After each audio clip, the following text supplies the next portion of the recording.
you guys have uncovered some big challenges that people face, some big obstacles. Now, we don't have time to go through all of them, but what I'd like for you to share with our viewers are at least a couple that really trip people up. Well, one of the biggest obstacles that people face is longevity. And understanding the impact that can have. And what is long? You mean like living too long? Outliving your Yeah, you wouldn't think that'd be a problem, right? Problem. Yeah, exactly. Yeah. Well, but it makes sense. So we're living longer today, but probably not planning financially for that, right? That's exactly right. Yeah, I mean, it's a good thing you want to live longer, but the flip side of that is making sure that you don't run out of money. We recently had someone come into our office a few years back. They brought their elderly mother to see us because they wanted to protect her portfolio. Unfortunately, it was a little bit late. Okay, she was going to need a lot of care, a nursing home, etc. And the unfortunate ending to that was she kind of blew through the $1 million that she wanted to leave as a legacy to her children and grandchildren. So and so that really falls into the category of unknown mistakes. There's the known and the unknown. Right. Well, the unknown essentially, is the most devastating. Well, those are the ones that you don't see that really bite you. Exactly. You don't know what you don't know. Yeah, we call them financial blind spots. You don't know they're out there, but those are the most expensive mistakes. People don't realize that the cost of healthcare is one of the biggest costs in retirement. I never thought of it. I mean, no one ever educated. I didn't read that on the financial blog, Yeah, that's not out there. And it's actually increasing at a higher rate than most other consumer products. So you always hear about inflation, the cost of things going up every year, but healthcare is one of those things that escalates even more rapidly than most killer things. Almost to your retirement, right? Yep. Right. Wow, and taxes too. You just never think of that. You think, okay, I've accumulated X number of dollars, and you never think you're going to lose some of it to taxes and healthcare costs. Yeah, no, you don't think about it, but that's why the old cliche is true: death and taxes. You're going to pay taxes, so you have to plan for that. Yeah, the problem with taxes is that people don't understand that. Unfortunately, a lot of their money is going to be taxed at the highest rates when they retire. There are different buckets of money, as we call them, and it's important to have a number of different buckets. Unfortunately, they usually have money in the bucket that's taxed the highest. And what we find also is that people with money bear, an undue responsibility with regard to paying taxes. They pay 50 to 70% of the taxes out there. So it's a financial blind spot. Well, let me let you in a little secret, James. Wait. Okay. The media isn't there to educate people. No. The media is there to get you to watch their television programs, to buy their magazines and subscriptions, because what they're interested in is pulling in advertising dollars. So we call it Hollywood. Forget about Hollywood. All right? And that's the reason why you don't really hear about the real issues, the true problems that people face in retirement.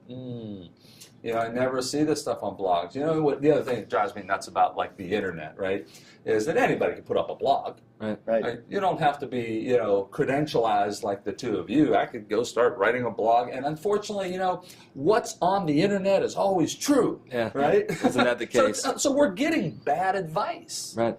We're getting bad advice from the media. Right? Because they're trying to sell advertising, basically. We're getting bad advice online, and we have this misconception that what's up there is true.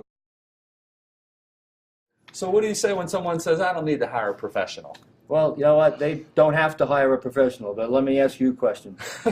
You drive a car, don't you, James? Yes. Okay. You change the oil and tune it up, or yourself? I would think you might not want to do that. I am sorry to admit, honestly, and I mean this, I couldn't even tell you where I would put the oil. Now that I think about it, I don't even know where the oil goes. Yeah, well, you know what? We know that our cars need to be tuned up. We'll take them to the auto mechanic on a regular basis. Right. But for some reason, people think that, I can do my own finances. Well, we know that the Social Security statistics tell us that really only 4 people out of 100, will actually have $1 million, and only one, all right, who reaches age 65 will be wealthy. So what does that tell you about doing it yourself? Yeah, we call that the biggest financial myth out there. You know, the great retirement myth is that you can be great in two areas. People think that because they've been successful in business or have an illustrious career that they automatically know how to think about their retirement planning. But really, that's not the case. I think you played sports, right? Yeah. So how many athletes do you know that were great in two sports? That's Very a very small list. Very, very few, if any. Right. So Right. That it reminds me of a story. We have a client, a very good client, who very successful business owner. He came to us a number of years ago, and luckily for him, he admitted that, you know what, I've been really successful in business, but I'm not sure I know what to do when it comes to my own retirement planning. So he has some children that work in his business, and his main concern was, how do I transition out of this business and make sure that my future is secure and is the way I want it to be? So we took him through our process, and as a result, not only were we able to successfully put a plan in place to allow him to transition the business to his kids, but we were able to make sure that his future was the way that he and his wife envisioned. Now, unfortunately, we talk about unforeseen pitfalls. He got very ill shortly after that transition. But here's another example of how planning allows you to deal with life's unforeseen obstacles. Right. So as a result, yes, he transitioned out of the business, but he also now could spend his time focusing on his health and what's really important and not worry about what do I do now. So, someone watching, what would you say is the next step for them? Well, the most important step, James, is really for people to take action so they can benefit from what they've heard here today. And now is the time, right? Exactly. Absolutely. Now, procrastination is the enemy of success. Yeah. And that really That's is the the truth. most important thing. And so what we've done to help folks out is we've put together a number of free, valuable resources that they can use. And to make it easy, just go to the information at the bottom of the screen, and they'll be able to get anything. Wow. Well, guys, thank you so much for being here. James. I really appreciate it. Learned a lot listening with you guys It's a and talking pleasure with to you have guys. you. It was Thank an you very absolute much, pleasure. James. Thanks for having Thanks us. for being here. Keep doing the great work you're doing. Thank you. Thank you very much. Don't procrastinate. Don't wait. Don't sit there. You have some free resources by going to the bottom of the screen, clicking on the website. Go download those. Complimentary. They're valuable. Will get you thinking about what you need to start doing now to ensure a successful, peace of mind future. So click on the website, download those free resources, or even better yet, dial the number and call these two amazing guys and set an appointment. Talk with them. Talk with their team. You will be so grateful you did. I'm James Malinchak. Thanks for tuning in.